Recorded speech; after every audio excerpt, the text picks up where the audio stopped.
우리 한번 인사하십시다. 반갑습니다. 은혜 받는 예배가 됩시다. 해마다 5월이면 한 번쯤은 불러보고 기억나는 노래가 있습니다. 어머니의 마음이라는 노래입니다. 가사는 이렇습니다. 나으실 죄 괴로움 다 잊으시고 기를 째 밤낮으로 애쓰는 마음, 진자리 마른 자리 갈아 미시며 손발이 다 닳도록 고생하시네. 하늘 아래 그 무엇이 넓다 하리요. 어머님의 희생은 가히 없어라. 어려선 안고 업고 알려주시고 자라선 문 기대어 기다리는 맘, 알을 사 그릇 될사 자식 생각에 고우시던 이마 위엔 주름이 가득 땅 위에 그 무엇이 높다 하리요. 어머니의 정성은 지극하리라. 이 노래는 이흥렬 선생님이 작곡했습니다. 한국의 슈베르트라고 할 수 있는 이흥렬 선생님이 작곡한 노래 가사인데요. 그분의 노래는 깨끗하고 담백하면서 사랑이 넘칩니다. 이흥렬 선생님이 음악을 하게 된 경위를 그의 순례로 들어보면 한 두 가지입니다.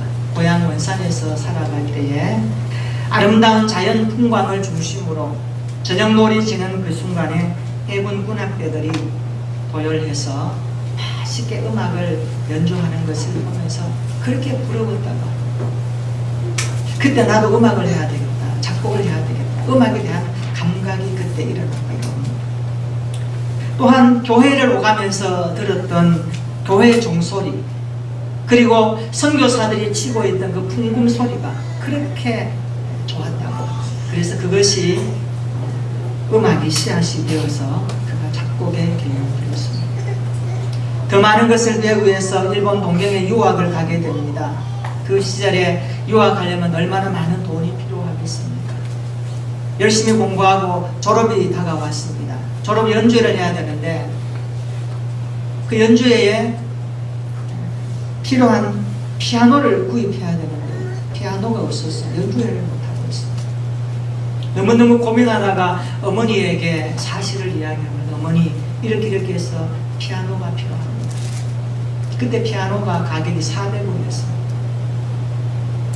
그러니까 어머니가 그 피아노 값을 내줬습니다. 한참이다.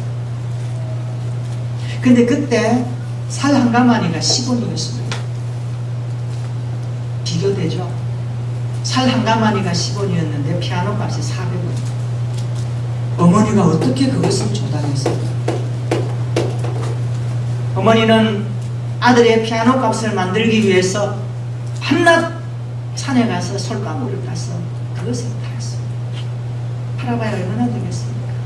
살 한 가마니 10원인데 얼마나 많이 필요해요? 400가마니가 필요하죠. 그 어머니가 손을 부르트면서 솔방울을 주셔서 팔고 팔아서 모은 돈으로 피아노를 구입해서 그가 연주회를 마치게 됩니다. 그의 노래는 어머니의 사연이 들어있습니다. 손발이 다 닳도록 고생했던 어머니의 그 지극정성의 마음을 이 노래에서 작곡으로 표현해 있습니다. 자식을 위해서 손이 갈라지도록 아끼지 않고 수고했던 어머니의 그 사랑이 우리들 자녀들 마음속에 녹아있지 않습니까? 5월 가정의 달입니다. 우리 부모님을 비롯한 모든 우리 교회 가정들이 건강하고 행복할 수 있기를 진심으로 기도해 봅니다. 우리가 이 땅에 살아갈 때에 내가 이 땅에 온 것은 하나님의 계획과 뜻이 있어서 왔지만 먼저 하나님은 부모님을 통하여서 우리를 창조하셨습니다. 시편 139편에 나를 부모님의 태 속에서 신묘막측하게 창조하셨다라고 가르쳐 주십니다. 오늘 가정의 달 어버이주일을 통하여서 정말 우리 모든 가정들이 부모님을 잘 공경하고 자식을 진심으로 축복하며 사랑하는 가운데 행복한 가정으로 다시 한번 깊이 세워질 수 있는 은혜가 있기를 축원합니다.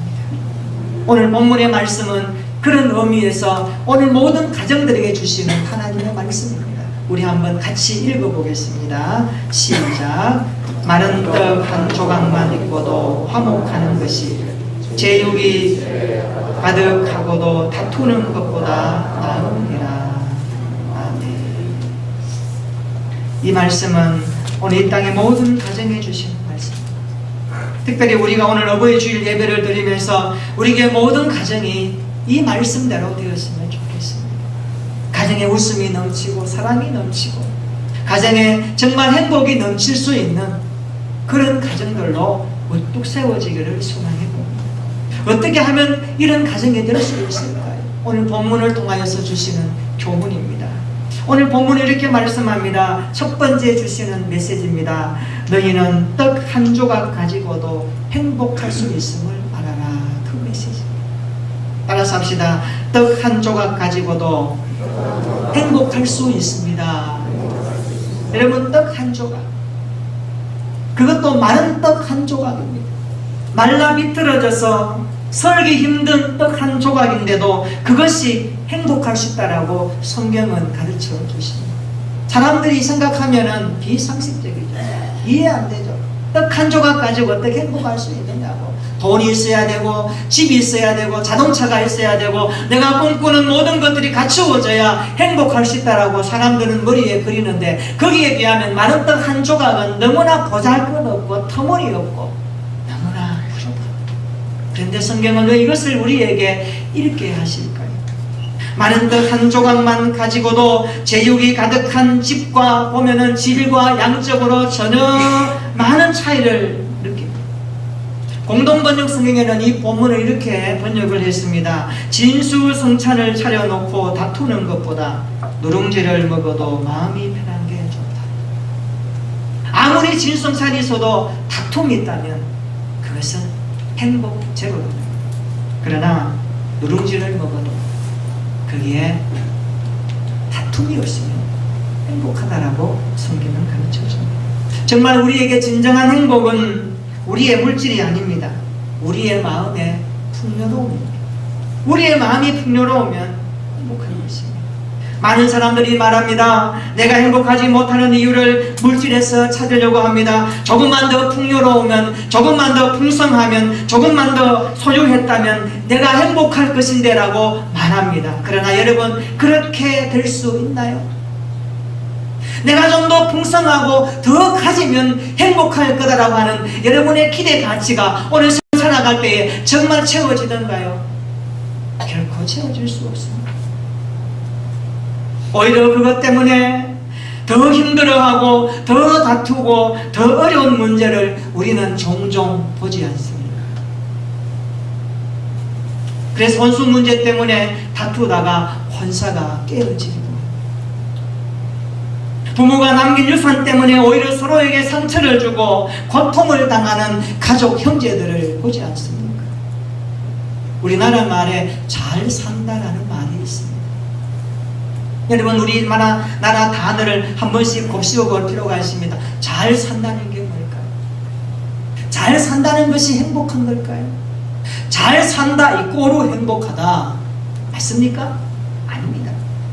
잘 산다는 것은 잘 해놓고 산다 그런 겁니다. 좀 불편함 없이 산다 그런 겁니다. 여러분, 잘 해놓고 사는 집 다 행복하던가요?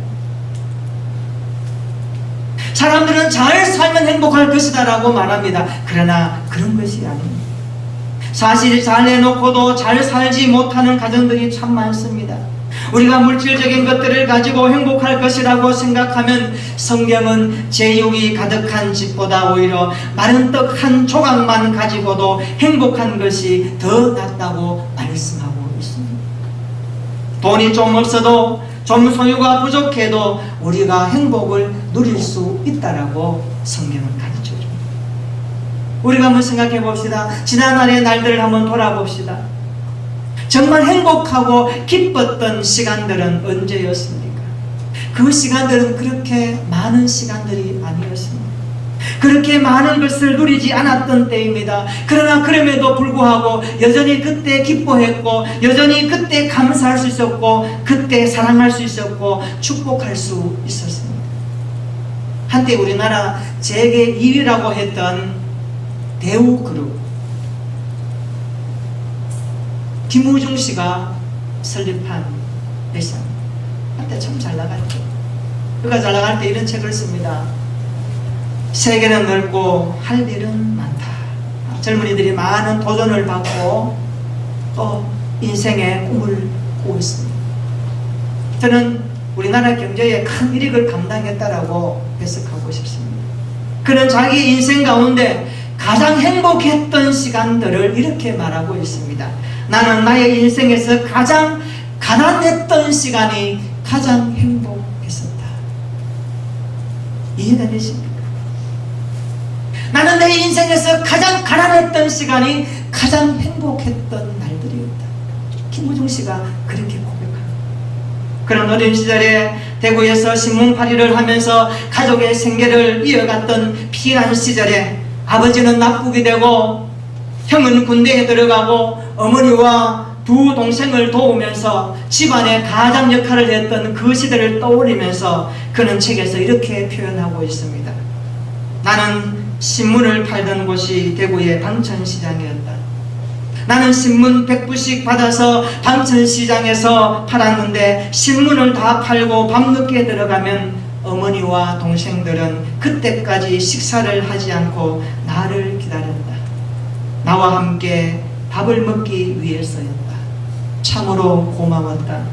종일토록 고생하고 돌아왔지만 밥상에서 내 식구가 마주 앉았을 때 그 밥은 왜 그렇게도 맛있었는지, 그때의 기분은 왜 그렇게도 행복했었는지 그는 그렇게 이야기하고 있습니다. 사랑하는 주의 성도들이여, 행복은 거창한 것이 아닙니다. 무지개처럼 손에 잡을 수 없는 것도 아닙니다. 가난하지만 서로를 위해주고 좀 부족하지만 아껴주고 손잡아줄 때 행복은 경험되는 것입니다. 마른 떡 한 조각으로도 행복할 수 있다. 진정한 행복은 우리의 소유가 아니라 우리의 마음에서 나온다는 것을 하나님은 일깨워 주십니다. 이런 행복의 모습이 우리의 가정들의 것이 되기를 진심으로 축원합니다. 두 번째, 어떻게 행복한 가정이 될 수 있을까요? 오늘 본문이 말씀합니다. 화목하는 곳에 행복이 있다. 따라서 합시다. 화목하는 곳에 행복이 있습니다. 여러분 보십시오. 제육이 가득한 집보다 마른 떡 한 조각을 가지고도 화목하는 것이 더 낫다라고 말씀하고 있습니다. 더 나으니라. 더 낫다라는 것은 하나님께서 천지 만물을 창조하시고 보시기에 좋았더라라는 단어와 같은 뜻입니다. 하나님이 보시니가 좋은 거 아닙니다. 하나님이 보실 때에 얘들아, 너희가 마른 떡 하나 가지고도 화목하는 것이 많은 재물을 가지고 다투는 것보다 더 좋다라고 주님이 인정하시면 그것이 행복인 줄로 믿습니다. 우리는 성경에서 하나님의 말씀에서 행복의 근원을 발견해야 됩니다. 세상 사람들이 요구하고 원하는 행복의 잣대를 가지고 사는 자가 그리스도인이 아닙니다. 5월 가정의 달을 맞이해서 우리의 가정의 뿌리와 우리의 가정의 실체와 우리의 가정에 말씀하시는 하나님의 음성에 우리의 신앙의 뿌리와 우리의 행복의 근원을 찾아갈 수 있는 저와 여러분들이 되었으면 좋겠습니다. 행복이 무엇입니까? 많은 재산 소유입니까? 아닙니다. 마른 떡 한 조각을 앞에 놓고도 감사할 수 있다, 화목할 수 있다면 그곳에 하나님이 보시는 좋은 행복이 그려진다라고 가르쳐 주십니다. 우리의 가정들이 이런 모습으로 건강했으면 좋겠습니다. 가정의 진정한 행복은 소유에 있지 않고 화목함에 있습니다. 가족끼리 얼마나 화목한가에 그것이 행복의 모습입니다. 오늘 본문의 말씀과 비슷한 내용이 잠언 15장 16절과 17절에도 나와 있습니다. 가산이 적어도 여호와를 경외하는 것이 크게 부하고 번뇌하는 것보다 나으니라. 채소를 먹으며 서로 사랑하는 것이 살찐 소를 먹으며 서로 미워하는 것보다 나으니라. 그렇게 말씀합니다. 여기도 낫다라고 그렇게 말씀하고 있습니다. 여호와를 경외하는 것이 화목이며 그것이 행복입니다. 서로 아껴주고 서로 살펴주고 서로 기도해주고 서로 손잡아주고 서로 축복해주고 서로 격려해주는 그것이 행복이다라고 성경은 말씀하고 있습니다. 여러분, 그렇다면 가정이 그래야 된다면 오늘 교회도 그래야 되지 않겠습니까? 교회는 확장된 가족 아닙니까? 교회는 예수님의 구원의 핏값으로 연결된 공동체입니다. 저와 여러분들이 왜 오늘 이곳에 모였습니까? 예수님의 십자가 피 때문에, 구속의 은혜 때문에 가정 공동체, 확장된 교회를 이루고 있다는 사실을 믿으시기를 축원합니다. 교회는 가정의 확장된 연장선입니다. 그래서 서로 아껴주고 보살펴주며 서로 기도해주고 손을 잡아주는 것은 마땅한 모습입니다. 화목하는 우리 교회 되어져서 하나님이 보실 때에 참 잘한다 칭찬과 인정받는 우리의 공동체 되었으면 좋겠습니다. 그래서 이것이 우리 교회의 특징이 되어지고 우리 교회의 자랑거리가 되어졌어요. 오늘 세상 사람들이 좋은 교회가 어디 있나요? 라고 말할 때에 저 안동옥동 교회 가보십시오. 그 사람들이 믿는 신앙 정말 배울만합니다. 그들의 모습 속에 예수님이 보입니다. 그들의 관계 속에 행복을 느낄 수 있습니다. 내가 한번 가보았는데요, 정말 다르더라고요. 이런 소문이 날 수 있는 우리 교회 되기를 축복합니다. 우리는 하나님 앞에 화목의 공동체로 부름받은 그래서 우리의 가정이 화목하듯이 우리의 교회도 화목하여 하나님이 기뻐하시는 존귀하고 거룩한 주의 공동체로 날마다 자라갈 수 있기를 축복합니다. 가정을 살펴보면요, 남편과 아내가 있습니다. 그런데요, 아내의 역할이 참 큽니다. 엄마의 역할이 참 중요합니다. 비록 남편이 좀 부족하고 연약해도 엄마가 화목하는 마음을 가지고 있으면 그 가정은 그래도 화목하게 지낼 수가 있습니다. 시대가 점점 과거보다는 많이 달라지고 있음을 느낍니다. 특별히 21세기에 들어오면서 가정에 대한 여러 가지 그림들도 달라지고 있습니다. 이런 달라진 모습들이 말이나 글을 통해서 보면 느낄 수가 있습니다. 우리가 웃자고 넘길 수 있지만 오늘 우리 시대를 반영하는 것인지도 모릅니다. 그러나 그 속에는 진정한 어머니의 모습이 들어가 있다는 것을 볼 수 있습니다. 요즘은 나이가 들면 이사를 할 때에 남편들이 하는 행동이 하나 있다고 합니다. 뭐냐 하면 이사할 때에 이삿짐 챙기고 이리저리 지도하고 하는 게 아니라 남편들은 강아지를 곱게 안고 있다고 합니다. 왜 그런가 물어보니까 이삿짐 다 사고 남편을 그냥 두고 가니까 강아지는 데리고 가니까 강아지 안고 있으면 남편도 데리고 간다는 겁니다. 시대가 그렇다고 보면 우리에게 던지는 게 많지 않겠습니까? 어떤 남편이 놓고 갈까봐 너무 걱정되어서 이삿짐 사는 아침부터 장롱 속에 꼭 들어가 있었습니다. 사고 나면 장롱 들고 가니까 자기도 들고 갈 것이다 생각하고 한참 있었는데 조용했더랍니다. 이상하다. 나와 보니까 이사 다 가버리고 없었습니다. 가만히 살펴보니까 그 장롱이 붙박이 장롱이었습니다. 남편이 아내에게 혼나는데 60대가 되면 아내에게 어디 가느냐고 묻다가 혼난다고 합니다. 70대가 되면 나도 같이 가자고 했다가 혼이 나고 80대가 되면 더 마음이 아픕니다. 이유 없이 혼나고 90대가 되면 아침에 눈 떴다고 혼난다고 합니다. 웃자고 하지만 우리 시대가 참 이런 시대입니다. 어머니의 역할이 큽니다. 아버지의 자리가 큽니다. 왜요? 그만큼 가정의 소중함을 우리에게 일깨우시기 때문에 그렇습니다. 화목한 가정이 행복한 가정입니다. 할렐루야. 따라서 합시다. 화목한 가정이 행복합니다. 우리의 가정이, 우리의 교회가 이런 화목한 모습이 되기를 진심으로 축원합니다. 그렇다면 어떻게 우리의 가정이 화목할 수 있을까요? 첫째로 화평케 하는 말을 해야 합니다. 화평케 하는 말. 교회를 위해서, 가정을 위해서 화평케 하는 자가 되십시오. 내가 사용하는 말이 가정을 화평케 하는 언어인가? 내가 쓰는 말이 교회를 화평하게 하는 언어인가를 체크하면서 해야 됩니다. 그래서 부모는 자녀를 노엽게 하는 말을 하지 말고, 자녀는 부모에게 근심이 되는 말을 하지 말고 조심해야 되는 것입니다. 예수님은 이 땅에 화평을 위해 오셨습니다. 십자가는 화평의 복음입니다. 화평하게 하는 자가 복이 있나니 그들이 하나님의 아들이라 일컬음을 받을 것입니다 라고 말씀하고 있습니다. 화평케 하는 자가 복이 있습니다. 여러분은 가정에서, 교회에서 화평케 하는 자로 하나님을 기쁘시게 하고 화목의 공동체를 만드는 사람들이 다 되시기를 주님의 이름으로 축원합니다. 두 번째로, 가족을 귀하게 여기시기를 바랍니다. 여러분, 가족은 귀한 사람입니다.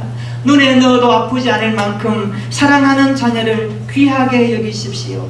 든든한 남편, 사랑스러운 아내를 귀하게 여기십시오. 살다가 보면 가족이라도 내 마음에 들지 않을 때도 있습니다. 그럼에도 불구하고 가족을 귀하게 여기시기를 바랍니다. 교회에도 마찬가지입니다. 한 사람 한 사람을 귀하게 여기셔야 합니다. 내 마음에 좀 부족해도 귀하게 여기고 사랑해주고 축복해줘야 합니다. 그래서 모두가 귀하게 존귀함을 받는 그것이 건강한 가정이고 교회입니다. 결혼을 하고 나면 몇 주년 결혼 기념식을 하지요. 참 귀한 결혼에 대한 의미들을 부여합니다. 적어도 30년, 40년, 50년, 한 60년 정도 같이 살면 참 귀하죠. 그런데요, 미국에서 조사를 해봤습니다. 부부가 함께 결혼해서 오래 산 부부가 누구일까 해보니까 84년 동안 함께 살았던 부부가 있었습니다. 두 부부의 나이를 계산해보면 204세입니다. 남편이 104살, 아내가 100세입니다. 그 부부의 이름은 존 베타와 앤 베타 부부입니다. 그래서 이 부부에 대해서 이제 한번 관심을 가지고 접근해 봤습니다. 어떻게 이 부부가 84년 동안 건강하게 해로하면서 그렇게 행복하게 살아왔던가, 그 비결이 무엇인가 물었더니만 그 부부가 몇 가지 부부의 금술 원칙을 이렇게 말했습니다.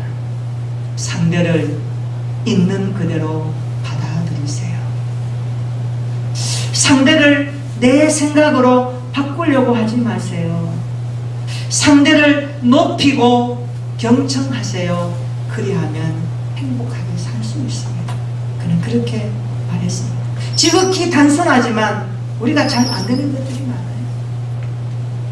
많아요. 남편은 아내를 내 생각으로 바꾸려고 하다가 다투고 화목이 깨어지는 경우가 있지 않습니까? 내 생각은 이런데 당신은 왜 그래? 그렇게 하지 말라는 거죠. 하나님 앞에 받은 기질, 성격, 살아온 삶의 패턴을 그대로 받아들이고 함께 가라는 겁니다. 그리고 서로 존귀하게 대해주며 서로 경청해주며 서로 함께 해주라는 겁니다. 거기에 부부의 행복이 시작되었다는 것입니다. 사랑하는 주의 성도들이여, 떡 한 조각 가지고도 행복할 수 있습니다. 세상 사람들은 이것이 뭐 행복이냐고 말할지 모르지만 오늘 성경에 기록된 것을 보면 이것은 중요하기 때문에, 가치 있기 때문에, 오늘 우리 시대에 주시는 주님의 말씀이기 때문에 우리는 귀담아 들어야 합니다. 떡 한 조각 가지고도 행복할 수 있습니다. 화목하는 곳에 행복이 있습니다. 어떻게 해요? 화평케 하는 자로 살면 되는 것입니다. 그리고 귀하게 여기면서 함께 사는 것입니다. 이것이 가정이요, 이것이 교회고, 이것이 우리의 삶이라면 오늘 어버이 주일을 맞이하여 하나님 앞에 우리의 가정들이 이러한 행복한 가정으로 세워가는 일에 우리 자신이 함께 노력하고 수고할 수 있기를 진심으로 축원합니다. 그래서 우리가 정말 하나님 앞에 받은 귀한 가정 공동체가 교회와 함께 이 시대 가운데 복음의 든든한 힘이 되어져서 하나님의 뜻을 이루어가는 일에 존귀하게 쓰임받는 우리 행복한 모든 가정들이 다 되시기를 예수님의 이름으로 축원합니다. 아멘.